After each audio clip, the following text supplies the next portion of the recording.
bro. Hey, there you are. How are you? What's up, man? How are you, man? Good. I'm all right. So you're saying you're training at the moment. What are you getting up to? So I'm training just for a comp in powerlifting. Yeah, Um, I got it's in 2 weeks, yeah, and yeah, just trying to get through the work now. And there's just a lot of fatigue. yeah.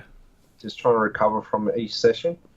I'll talk a But little bit it's about your last comp that you just did, the one at the expo. at the expo. So that was against the open class, my first year in open class.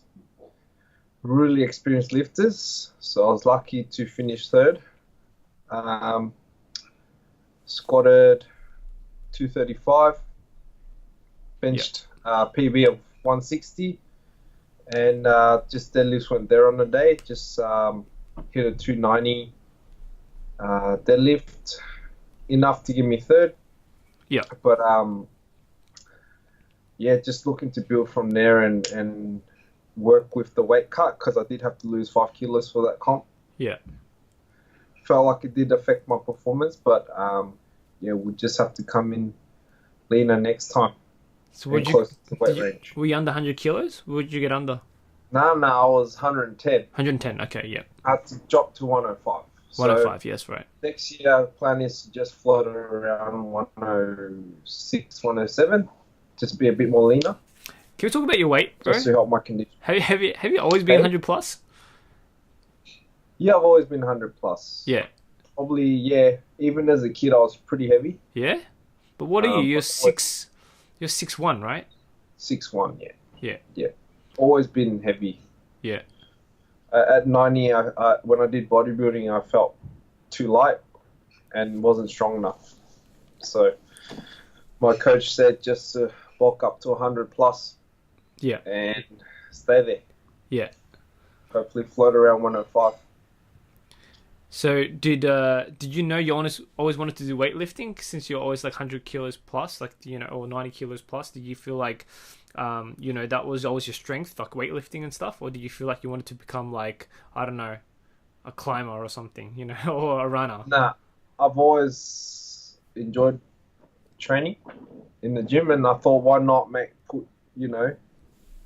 have a use for your muscles instead of just looking good. Yeah. I'd rather be a bit stronger. Yeah. Actually, not just look the part, but be the part as well. Yeah.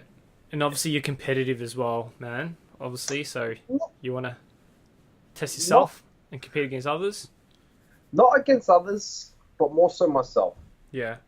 Yeah, I'm not too concerned what other people are doing, but I'm also just want to improve. Yeah, respect, bro. So, So what's your backstory? Like, what's the origin, man? Taking it right back from the start, man. Like, how did you get into this game? Like, yeah. So basically, when I was 18, I'd watch like videos of Ronnie Coleman, Arnold Schwarzenegger, all those guys, and they all started with either weightlifting or powerlifting, and they built heaps of muscle just training really heavy. So I thought I've always liked training heavy and for strength anyway. So I thought, why not? Let's compete. Let's chase records and whatnot. okay. Yeah. So you got into bodybuilding to start off then? Yeah. And you did a show in And then I 2015, thought- is that right? 2015, yeah. Yeah. Yeah. That was probably one of the hardest things I've done. Yeah, I bet, man. Yeah, pushing yourself just mentally and physically. Tell me about it. Like, what is the dieting harder, or was the training hard, or? The diet was the hardest bit. The training was good because you didn't feel hungry when you trained. Yeah.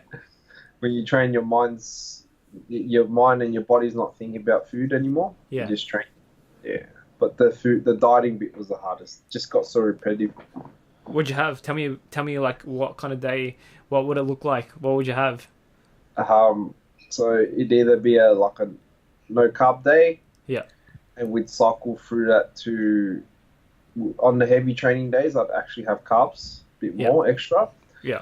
on like lighter days on bench, like upper body days, I'd have a lot less carbohydrates or Mm. none at all. Mm. And yeah, that seemed to work okay for me, but I think next time we'll have to try other things. I think for me, I'll have to keep um, my fats higher. Yeah.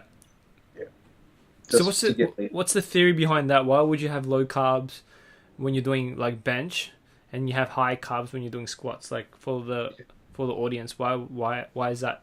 Why is that Because theory?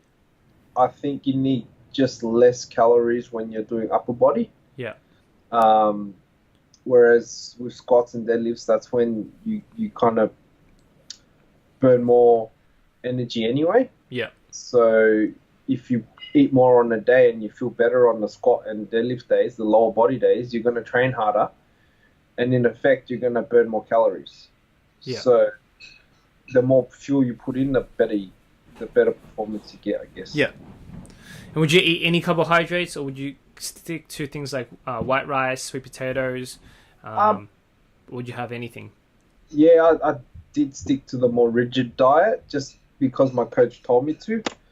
I think when you become an athlete in any sport, you just have to trust your coach. Yeah, exactly. So whatever he said goes, I guess. Yeah. And yeah, you know, I guess he did really well with me. Yeah, you got pretty lean, man. Looking at that photo, I'll see if I can get one of those photos up off your Instagram page and post it in that little, videos here. But yeah, you got pretty lean, man. Yeah, for your first competition, that's pretty good. Yeah, it wasn't too bad. I reckon next time I'll have to come in a lot leaner because the judges were happy with muscle bulk and all that whatnot. Yeah. Just the leanness, they said you could come in a lot better. Yeah, you look pretty lean, like through the abs and through the Just the legs, legs. struggled. Yeah. So is that where you would say your stubborn area is, where you carry most of your body fat at when Yeah, you're competing, around to the legs? definitely, yeah. Yeah. And when I do gain weight for powerlifting, Yeah. yeah, the legs don't change much. It's more so the last area to get fat is probably my back and my stomach. Yeah. But it was the first to get lean when I was competing. Okay. Yeah. Okay, it's interesting. Mm. Yeah, because everyone's obviously very different. Everyone carries their body fat differently, not just women, but also men as well. So it's an interesting thing. Yeah. Oh, you there?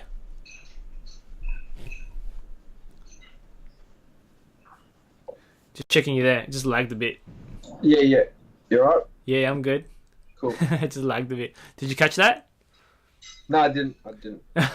No, I was just saying how like guys and girls are kind of the same, guys carry their body fat also in different areas as well, so it's quite normal for girls to carry a lot more body fat through their legs, and just want to let people know that it's also the same for men as well, like not much actually changes.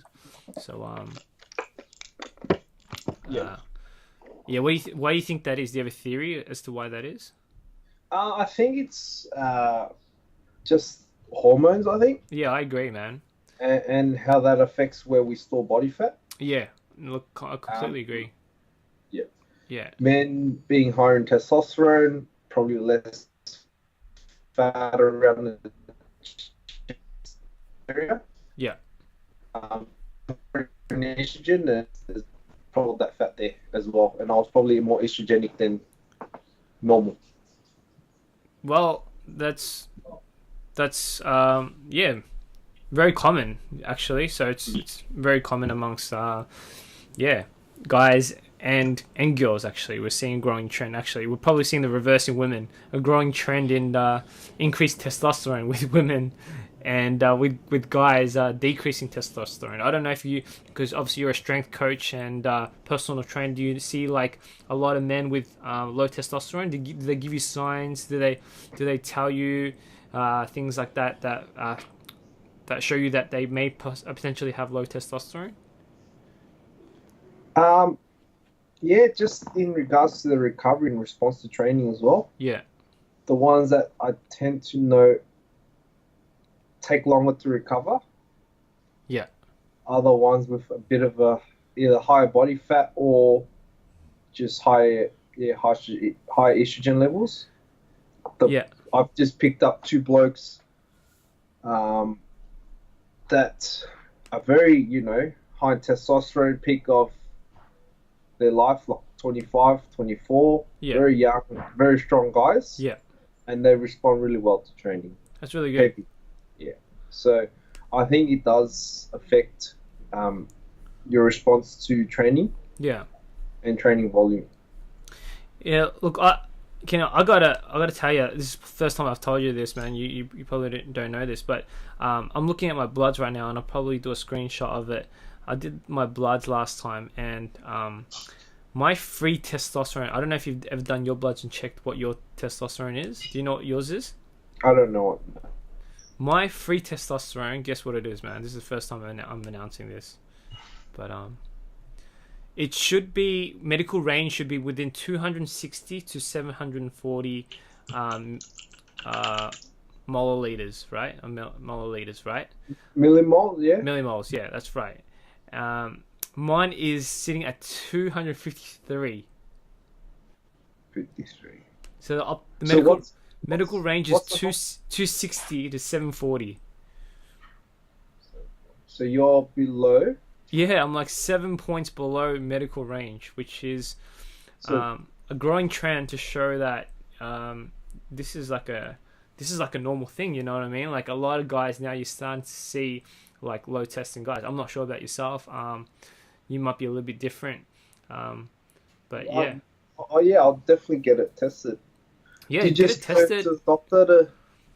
Yeah, definitely.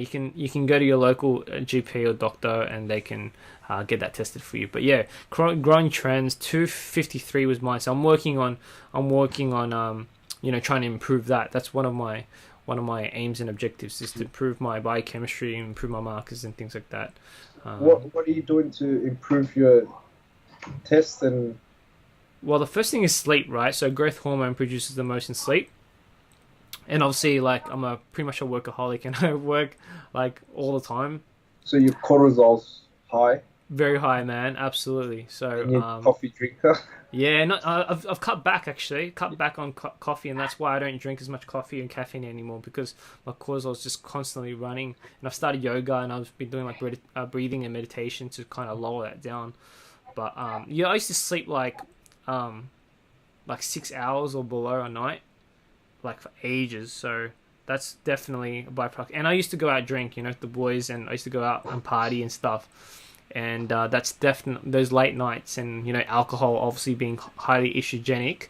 If you don't clear all those toxins away, they can be highly estrogenic. So these were definitely factors in my early young days that may have affected it. You know what I mean? So yes, sleep. And I'm just working on more food as well. Would you agree saying more food is going to help as well? Yeah, definitely. Yeah. Just eating more protein. Yeah. Recovering from training. Yeah, absolutely. Sleep, protein, and there's been some research to show that maybe cold therapy can help as well. So cold therapy, yeah. So I've been giving all that a go, and yeah. Oh, who got there? Dog? Ace. Ace. Is that a lab? Yeah, he's a lab. How old is Ace? He's almost 4. 4 years? Yeah, he's trying to look where the voice is coming from. 4 years. That's 4 cute. years. That is cute. House dog? Or yeah, he's inside dog. Yeah, beautiful. Yeah. I love big dogs, man. Yeah, that stuff you're talking about, the test, that actually kind of caught my attention there. Yeah. Do you reckon it'd be different training heavy versus training like a bodybuilder, like the test levels? Do you reckon that has an effect on it? I reckon it does, man. It depends on the person and how they respond to the stress. Because bodybuilding's high reps, high volume, it may cook them too much. You know what I mean? They might not be able to deal with the volume, so it might spike their cortisol levels, and hence it may not positively be benefiting them. They need to get their body optimally right first, and then they can get value out of the bodybuilding, I think. So what I would do is just focus on just strength corrective, really just focus on 5x5. You're pretty safe with that. And from there, just go, it's just corrective exercises to open up maybe hip flexors or maybe strengthen their posterior chain. Exercises to help improve the back and release release any tightness through their pecs and things like that. Would you agree with that? And what would you do? I'd probably look at their diet and their rest first. Most general pop clients struggle to get enough sleep in. Yeah. And I find that being a more holistic approach would be more useful. Yeah. Instead of it just because they probably see you 3 times a week for 45 minutes. They don't even see you for 2 hours. Yeah. I mean, that's not enough to change their life. But if they work on it constantly by themselves, then there's more of an effect that can, take place and actually benefit them. Yeah. But I find sleep is a main one. If my clients don't sleep well, then their session isn't the greatest. Let's talk about sleep then. How much do you sleep? I sleep heaps, like 8 hours plus. Yeah. Maybe 10. Yeah. That's towards the end of a training cycle when I'm like fatigued. 8 hours plus. 10 hours plus. All right, cool. And 10 hours plus I was training. What time would you go to bed? What time would you wake up? These days I've been going pretty early, like midnight. Yeah. Probably wake up at 10, just depending on when I have clients. Midnight. But really, I wake up at 10 a.m. I know that's a massive sleep in for you. That's massive sleep in. Yeah, but that's the benefit of organizing your own clients kind of thing. True. I think. Yeah, True. You have that flexibility. Yeah, set your own times. Absolutely, man. That's good, man. Okay, cool. So how would you help someone improve their sleep if they're having sleep issues? If sleep is so important to help improve tests, what kind of strategies would you do to help improve their sleep? Firstly, I just look at their pre-bedtime ritual, like what they do before bed. Yeah. Like, obviously, if they've come from the gym and they're trying to go to sleep, their body is not ready. Their central nervous system is so elevated, especially... Again, yeah, that's coming back to cortisol. Sorry to cut you off there, but that's just being in cortisol. So elevated cortisol when you're training, because what happens is you're activating that sympathetic nervous system. You're in that heightened state, and when you're trying to shut down and wind down, you're going to have trouble with that. So training later at night isn't necessarily a bad thing, but if you're having trouble shutting down, you may want to change your training time. Yeah, definitely. So look at their pre-bedtime ritual, see what they've done like previously. If they say they in their room they have a TV and they watch the TV before bed, then that obviously keeps the central nervous system at a level that's not ready to sleep because you're watching the show. I agree. Things like mobile phones as well are the same thing. They trigger the same response. Yep. Yeah. So basically from there, I've just told them, obviously it's very hard to just cut it all out at once, but reduce screen time, I guess. Yeah. Each day or each week, and they'll notice that they're sleeping better, then they're more likely to do it themselves without you reminding them. So I think just to start at one point, that could affect everything. I think sleep is the most important with training. If you're not sleeping, you're not recovering, but you're also not burning fat. So I think that's what a lot of people are doing. They're overtraining, like running, cardio, boxing, F45. They're just burning their body, out, and they're saying, why aren't I getting results? Why aren't I getting leaner? Why aren't I losing weight? And not resting enough. Yeah. If you train hard, you got to rest hard, and that sounds like something what you do, man, really well. So yeah, I'm very very relaxed when it comes to training. Like, my approach is like, if you put in the work, it will come together. Yeah. If you're being lazy and not doing the mobility, not sleeping, not eating, not training, then you're not going to get results. But it sounds so easy, right? Like, you got to sleep, you got to eat. It sounds too easy. It almost sounds like it's too easy. But with our busy, busy lifestyles, it's something what people are really struggling with. Yeah. Yeah. I think, but being trainers as well, it's a lot easier for us. We're in the gym all the time. If we have a space in between clients, we can train, Yeah, and we're still full of energy. Whereas, most people work full time, spend that time in that um, kyphotic posture. Then yeah, they try and roll out before training. I always tell my guys that, your 2 minutes of rolling before training is not going to do much if you spend 8 hours like that. You know, exactly. They need to do more, and they they need to did do it in their own time as well as in their extra. own time before training. The night before training, before bed's probably the best time to do it. Yeah, Yeah, because you that's the posture you're going to stay in the bed. yeah. Why would you let yourself be in that posture before bed? So So that's just my view. what are your best mobility recommendations? You mentioned foam roller. Is there anything else? Foam rolling, probably through the thoracic. There's a couple good thoracic drills I do before people do either squat or bench. Yeah. Because I find that if they can't get in a good position, then their whole lift goes south. So what does that look like? Um, I have to show you next time because my camera doesn't put it down. Do you need equipment? Yeah, it's I actually link it to you. Is that all right? Yeah, link it over. Link it over, and I'll see if I can pop it in. Yeah.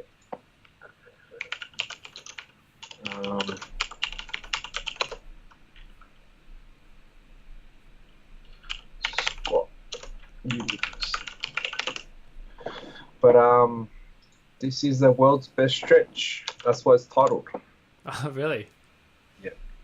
I think thoracic mobility is definitely one that should be looked into because most people, based on their lifestyles, something that limits them, and everyone's got poor thoracic mobility. The next one I'd probably say is hip flexors. Would you agree? Yep. Hip flexors. Ah, sweet, I got it. The YouTube But link. they're all linked. If your thoracic's tight, your hip could be tight. Your hamstrings could be tight. Yeah, it's all linked. Yeah, so. your glutes don't fire. You know what I mean? Like if your hips are, you don't fire through your glutes. That's a big one for powerlifting. If your glutes don't fire, it's your back cops it all. Your back or your hamstrings. Yeah, so it's all interconnected is what we're trying to say here. And it's really important to just work on mobility. So come into the gym, come in earlier, 10 minutes. I tell my clients come in 10 minutes and do it earlier so that when we start, we're ready to go. And you should be doing that on the outside as well to further improve your mobility because like you said, Kenny, 10 minutes just once a week or twice a week isn't enough, nowhere near enough. Especially if you spend 8 hours in front of the screen. Yeah. Also, the way to make progress in the gym, I think, is to just stay injury-free. Yeah. Plain and simple is just to stay injury-free. Yeah. There's no way around it. What's the best way to stay injury-free? Like, in your perspective, in your mind? Sorry? Mobility and don't overtrain, just recover. Yeah, I think programming and training to percentages is very important. Yep. Like, definitely. all athletes never train 100%. So why are you going to a circuit class and you're smashing yourself, putting yourself into, that's what F45 does. It's just drilling yourself until you can't do no more, and then potentially risking yourself of getting injured, and then you won't be able to lift at all, you know what I mean? And that's the idea I never liked. So I'm take a very calm approach to training. Yeah. If you fail, that's fine. We'll just back it off and see why you failed, not keep trying. Yeah, exactly. Especially in powerlifting, like sooner or later you're going to get hurt, and then you're not going to be able to do anything at all. Yeah. So that's a massive part of it. Yeah, exactly. I think recovering. Yeah. So like I was saying, I think training to percentages and recovering is really important. With sleep being the best thing. It's free, All you got to do is just schedule it in. And make sure you make time for it because it's free and it's got so many benefits to it as well. Yeah. And also just in terms of progress, the stronger you get as well, the more likely you're going to get hurt because you just get tighter as you get stronger. Yeah. The more muscle you build, you know? Yeah, right. So I think it becomes even more important as you get stronger. Yeah. Awesome, bro. All right, so what's your goal next week? 2 weeks time. What is your goal that you're trying to hit? So exciting thing is I'm actually changing my whole technique. I'm going from conventional deadlifts to sumo deadlifts, Oh, and they're feeling a lot better than normal. jeez. Yeah, I Stuff. tried 300 last week, and it moved so much quicker than my 290. conventional 300. Yeah. Yeah, conventional 300 just felt like my eyes were gonna pop out, whereas the sumo, it just felt effortless. Well, that's because based on the position, if you got longer limbs, that you have to travel less distance, and it's requiring. Is it a lot more lower back than hamstrings? No, it's more. I feel it in my quad. More quads. Okay, yeah. Just to push off the ground. Yeah, definitely quads. And then Yeah. the hip, the glutes straight through. Nothing in my lower back. I could do a whole session and nothing. Yeah. Whereas a conventional, I'd probably feel a bit sore the next few days. Yeah. Right. And then because I've what are we talking about? Oh yeah. So in turn from sumo. Yeah. Now I can squat more frequently because my lower back's not hurting anymore. Yeah. Good stuff. And I do squat low bar. So this is Coco. Coco and Ace. Oh. This is my other dog. Yeah, she's like 3. Nice. Anyway, go. Anyway, yeah, that's pretty much what's happening. Even if I can match my best and it feels a lot more comfortable, I'm happy with that. So is that all you've changed? Your sumo stance and position? Has it changed anything else? Our squats are now flat foot instead of heels. Oh, okay. Yeah, so I don't tip forward as much, and if I do tip forward, I can control it a bit better. Perfect. Having long femurs, it's not the best to squat with. Yeah. Sorry. So, yeah, the coach is like, we'll just work on your ankle mobility a bit more, and we'll put you flat foot. That's good. Yeah. I've done the opposite. I've gone from flat shoes with Converse to I'm using the Adidas Powerlift, which is like a more higher inch elevated shoe. It's not the same as the Romaleos or the Adi Powers. Yeah. It's a little bit shorter, but there's still a heel in it. So yeah, I've got one of my athletes on with that as well. So the Adidas Powerlift. Instead of ROMs. Yeah. Yeah. So it'll be interesting to see how that goes. Yeah, bro. All right. Well, if people want to find you, what are the best links and best emails or social media tags they can find you, man? Okay, so for Instagram, it's just ascend_strength. You just see a lot of progress of my powerlifters there, mainly. Cool. I've got the Facebook page as well. And what's the Facebook page name? It's just Ascend Strength and Conditioning. Perfect. Anything else? That's my main avenues, I think. Email ascendstrengthcoaching@gmail.com. Perfect. Okay. Awesome, bro. Well, I'll leave you to it. You got to pick up your missus and grab a bite. I'm going to do the same thing as well, man. And probably get to sleep early. Work on that testosterone building. Yep. That's it. All right. Thanks, All right, man. We'll catch up again soon. Go for a bite. Yeah. We'll train together. Yep. All right, bro. See you, man. Catch you soon.